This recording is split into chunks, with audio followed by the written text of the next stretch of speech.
Noël vient de passer, place à la galette. Oui, après Noël, mesdames, messieurs, quand il y en a plus, il y en a encore, la fête se poursuit, the show must go on, et on enchaîne après la naissance de Jésus avec l'adoration des mages. Vous pouvez nous en dire plus? Absolutely, alors que la Vierge Marie vient de donner naissance à Jésus, le Fils de Dieu, the Son of God, Dieu lui-même fait homme, et bien à des centaines de kilomètres de là, en direction de l'Orient, des mages voient se lever une étoile. Et ensuite, ces savants qui sont un petit peu comme les sages du comité olympique ont l'habitude de lire dans les astres et là ils comprennent qu'il vient de se passer un événement qui va bouleverser la face de l'humanité, plus que la création de la Coupe du Monde de football, pour vous dire. Et ils sont rois, ces mages ?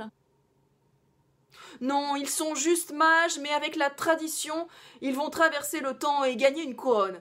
Un petit peu comme moi quand je vais chez le dentiste. Au fur et à mesure du temps, ils ont même gagné des noms. Melchior, Gaspard, Balthazar, Épiphanie, si vous me permettez cette petite dose d'humour. Wilson, please.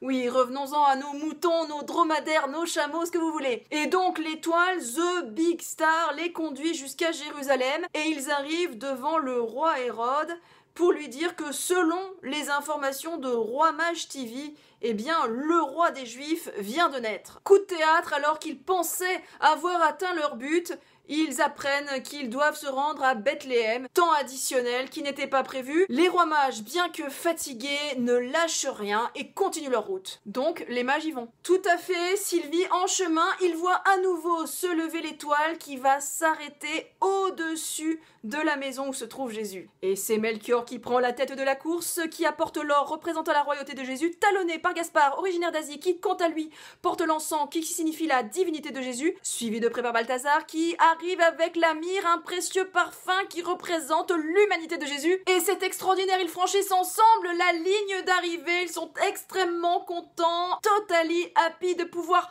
enfin se prosterner devant Jésus qui se trouve dans les bras de sa maman, de His Mother, la Vierge Marie. C'est merveilleux, c'est l'épiphanie. Donc si on résume, il faut savoir que épiphanie vient du mot grec manifestation, et Dieu sait si nous aimons ça en France, c'est-à-dire que c'est une fête symbolique, Dieu se manifeste non seulement aux Juifs, mais à l'ensemble des peuples. C'est donc une carrière internationale qui attend le petit Jésus afin de toucher le cœur de tous les hommes, quelle que soit leur origine. Waouh! Merci Wilson, et à bientôt pour de nouvelles vidéos.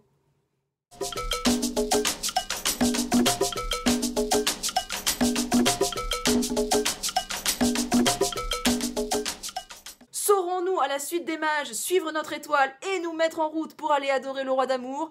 That is the question. À vous les studios.